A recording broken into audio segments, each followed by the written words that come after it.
तर नगर परिषद निवडणुकीनंतर आता राज्यामधील महापालिका आणि जिल्हा परिषद निवडणुकांचा बिगुल वाजवणार आहे। त्यामुळे राजकीय पक्षांनी आता त्या दृष्टीने पावलं उचलायला सुरुवात केली आहे। आता महायुतीचे नेते तर अधिवेशनातही मिळेल तो वेळ साधत आगामी निवडणुकीची रणनीती आखतायत। अशीच एक मॅरेथॉन बैठक सोमवारी रात्री मुख्यमंत्र्यांच्या निवासस्थानी पार पडली।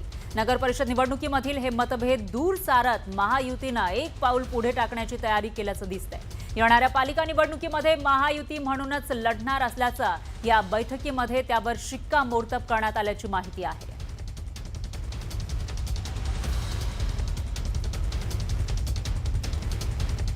तर या बैठकीमध्ये नेमकी काय चर्चा झाली आपण बघूयात ग्राफिक्सच्या माध्यमातून। महायुतीच्या महत्त्वाच्या नेत्यांची ही बैठक झाली आहे। सोमवारी रात्री ही बैठक झाली। नागपूर अधिवेशनामध्ये आगामी निवडणुकीसंदर्भात चर्चा पाहायला मिळालेली आहे। एकीकडे अधिवेशन सुरू आहे, 8 दिवसांचं हे अधिवेशन आणि त्यातही मिळालेल्या वेळात ही बैठक मुख्यमंत्री फडणवीस आणि उपमुख्यमंत्री शिंदेंमध्ये एक वेगळी बैठक झाल्याची माहिती सुद्धा समोर येते। एकतर सगळे मंत्री होतेच, नेते होतेच, पण त्याचबरोबर या दोन्ही नेत्यांमध्ये मुख्यतः बैठक झाली।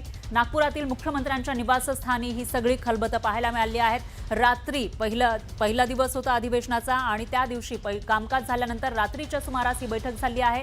यामध्ये रवींद्र चव्हाण भाजपचे प्रदेशाध्यक्ष, त्याचबरोबर भाजपचे एक महत्त्वाचे नेते आणि मंत्री चंद्रशेखर बावनकुळे हे सुद्धा या बैठकीला हजर होते अशी माहिती मिळते।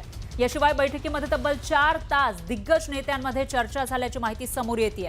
तर नगर परिषद असेल किंवा नगरपंचायतीच्या निवडणुकीमध्ये बेबनाव पाहायला मिळाला होता, मात्र आगामी महापालिका निवडणुकीसंदर्भात आताच्या या बैठकीमध्ये चर्चा झाल्याची माहिती आहे। त्यामुळे एकूणच या निवडणुकीमध्ये तसं काही चित्र दिसू नये यासाठी खबरदारी घेतली जात असल्याचं दिसतंय आणि महत्त्वाच्या पालिकांच्या जागा वाटपावर सुद्धा चर्चा झाल्याची माहिती आहे। त्यामध्ये अर्थातच बीएमसी असेल, पुणे आहे, ठाणे आहे। दरम्यान महायुतीमध्ये समन्वय राखण्यावर सर्वांचं या बैठकीमध्ये एकमत झाल्याची माहिती सुद्धा समोर येते।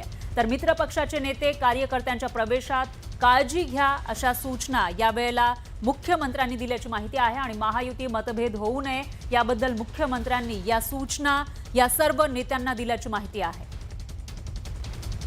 महायुती म्हणून केवळ मुंबईच नाही तर महाराष्ट्रातल्या सगळ्या निवडणुका आपल्याला महायुती म्हणून लढायच्या आणि महायुती म्हणून आपण कामाला लागा अशा पद्धतीच्या सूचना आज साहेबांनी दिलेल्या आहेत। त्याप्रमाणे आता साहेबांचे आदेश सर्व आमदारांना, सर्व मंत्र्यांना, सर्व महानगर प्रमुखांना, सर्व जिल्हा प्रमुखांना अशा पद्धतीने पक्षाचे आदेश हे आता खाली जिल्हा स्तरावर, महानगर स्तरावर दिले जातील आणि महायुती म्हणून आम्ही सगळेजण ह्या निवडणुकीला